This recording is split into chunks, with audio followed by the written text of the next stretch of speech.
I was having dinner with a friend not long ago in New York City. We met at a place called Oriole, which is in Midtown. My dinner companion that night was a senior advisor to BlackRock. As you may know, BlackRock is now the largest asset manager on the planet. It directly manages $5 trillion in assets, and it oversees another $11 trillion through its Aladdin platform. That means one firm controls more money than the GDPs of China, Russia, and Japan combined. Anyway, my dinner companion happens to work directly for BlackRock's CEO. As we nursed our white wine and the evening wore on, she let something slip. If I remember her words, she said something like, "They want to tell us we can't sell." What was she talking about? Who was she talking about? I placed a few calls, first to my contacts in Washington, then to a few people on Wall Street. Soon I was on a plane for a series of meetings to London, to Geneva, back to New York, then down to South America. As I began connecting the dots, a pattern emerged. It revealed a network of more than 189 individuals positioned inside the world's major financial institutions. Some of them hold senior positions inside the IMF, World Bank, and every central bank in the G20, including our own Federal Reserve. These elites share one vision, and they're about to make it a reality.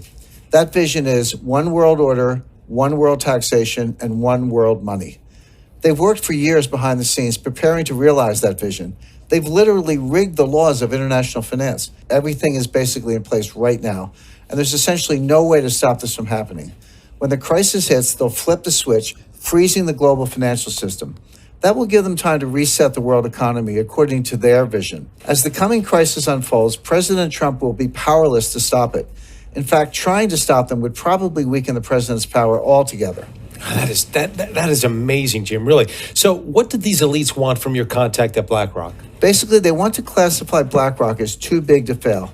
The technical term is Systemically Important Financial Institution, or SIFI. That designation normally applies to banks, such as Bank of America.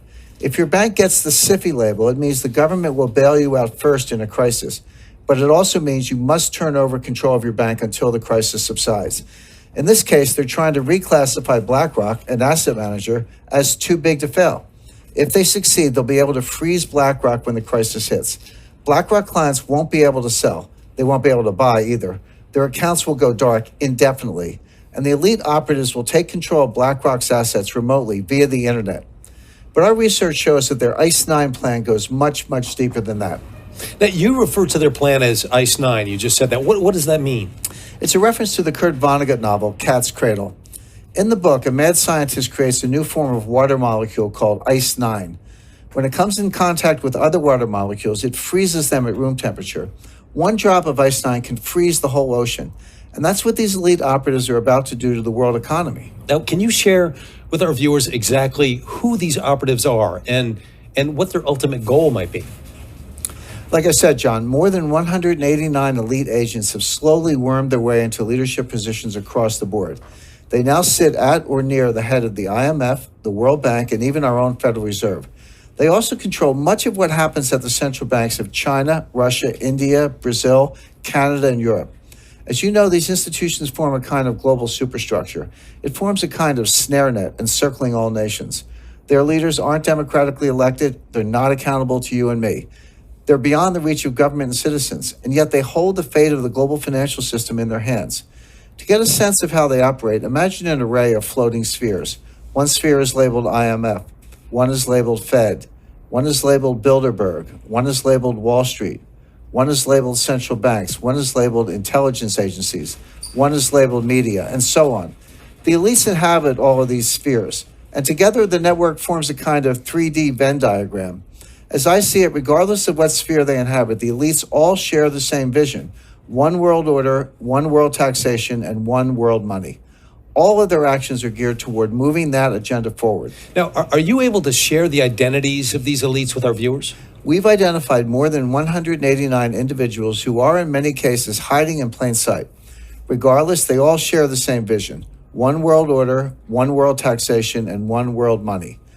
A short list would include Christine Lagarde, Managing Director of the International Monetary Fund, IMF; Mark Carney, Governor of the Bank of England; Raghuram G. Rajan, Vice Chairman of the Bank for International Settlements; Haruhiko Kuroda, Governor of the Bank of Japan; William C. Dudley, President of the Federal Reserve Bank of New York; Agustin Carstens, Governor of the Bank of Mexico; Janet Yellen, chairman of the board of the Federal Reserve System. Mario Draghi, president of the European Central Bank. Zhu Min, former deputy managing director of the IMF. Zhou Zhiuquan, governor of the People's Bank of China. Robert E. Rubin, chairman of the Council on Foreign Relations. This A-list of central bankers and other elites is just the tip of the iceberg. Of course, not one of these elites will tell you outright what's going on, but I've seen and heard enough to connect the dots for myself.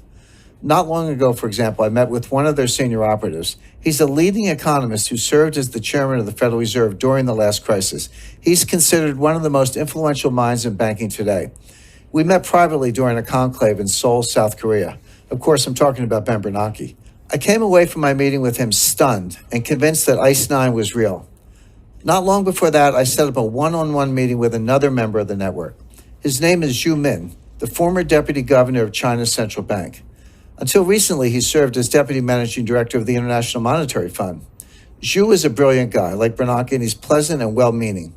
There's no doubt in my mind that he's also a member of the elite network preparing to impose ICE 9 on millions of Americans.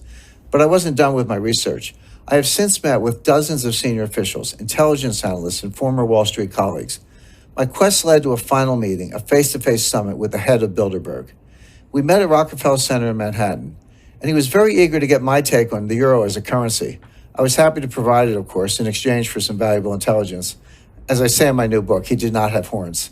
In fact, he gave me a nice gift when we parted ways, a blue Swedish vase. I keep it in my writing studio at my home in Connecticut. But my point is, I came away from all three meetings convinced of one thing.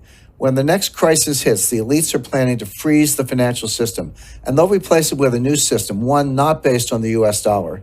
When that happens, we'll wake up to a very strange and disturbing new reality. And for our viewers that are watching today, what might their reality look like that morning? How does this manifest? First, they'll have gone to bed knowing that a massive financial crisis was underway. But when they wake up, they'll find it has worsened and the contagion has spread worldwide. When they go to withdraw money, their ATM will say, closed temporarily. When they go to sell stocks, their account will say, transaction not available. When they go to their local business, that business will only accept cash if it's open. As citizens realize they're being barred from their money, riots will erupt. It's going to get really bad really quickly. How would such a freeze actually work? And wouldn't that be highly illegal? Well, it wouldn't be illegal technically because they've been quietly laying the groundwork for years. They've rigged the financial laws, changed the rules of the game to allow this to happen. The stage is set. They have the levers in place. The lights are positioned. Now someone just needs to flick a switch and they'll impose ICE 9 rapidly. And again, all of this will be legal because they've rigged the system in their favor. Here in the U.S., for example, Congress pushed through something called the International Emergency Economic Powers Act, or IEPA. This allows the government to freeze accounts, assets, even whole institutions at will. The only condition is that there's some threat to national security with a foreign connection. Of course, with a global market, every financial crisis has a foreign connection. Any systemic crisis fits the bill. And the thing is, when the next crisis hits, it's going to be so bad, President Trump won't have any choice but to go along with the elite's plan. Wow. That is, you have to admit, that sounds somewhat hard to believe. Now, how could these operatives actually freeze a whole country's financial system? Well, fortunately, we have some recent real-life examples to study. The elites have been conducting a series of dry runs for years, leading up to ICE 9. Look at Cyprus, for example. A few years ago, the Cypriot economy was in trouble, especially the banks. The IMF stepped in and loaned Cyprus $10 billion, but the loan came with strings. Now, pay attention, because this is precisely what they're going to do. But imagine it on a global scale. So in exchange for the capital injection, the IMF demanded control over the Cypriot banking system. More specifically, the IMF froze the entire system, literally every bank in the country. And they did that to ensure the IMF's demands were met, including strict capital controls. So how did all of this impact regular citizens? Their local ATMs went dark. Even the bank branches closed, permanently in some cases. Citizens could not withdraw cash. They couldn't even transfer funds from one account to the other. What came next? Wealth extraction on a grand scale. The IMF basically stole 6 to 10% of all the cash in the Cypriot bank accounts. How did the elites justify this? They called it a levy, the price regular citizens had to pay for their government's missteps. Keep in mind, these asset confiscations were done at the balance sheet level with the institutions themselves. They never had to confiscate individual accounts. They froze every account by controlling a handful of the country's biggest banks. When the next crisis hits, we're going to see this here in the US and around the world, and it'll be a highly coordinated global attack on the entire system simultaneously.